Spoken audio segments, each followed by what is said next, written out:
अहो मी सांगते तुम्हाला, मी कोण नसलं कोणाचं, कारण कधीच कोणाचं कोणापासून अडत नाही, कारण कोणीच कोणासाठी आयुष्यभर रडत नाही. अरे जगतात त्या गायी सुद्धा ज्यांचं वासरू गेलंय, अरे जगते ती आई सुद्धा जिचं लेकरू मेलंय.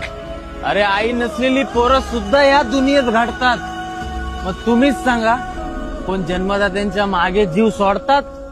अरे प्रियसी म्हणते प्रियकराला का मी तुझ्याशिवाय मरून जाईन, आणि प्रियकर म्हणतो प्रियसीला की मी तुझ्याशिवाय कसा राहीन. अरे वर्ष पलटतात, तो त्याच्या संसारात पाहतो, ती तिच्या संसारात पाहते. अरे एक पान पडलं म्हणून सगळं झाड पडत नाही, कारण कोणाचंच कोणा वाचून कधी अडत नाही. म्हणून सांगतो, एकटं राहा आणि स्वतःवर प्रेम करा.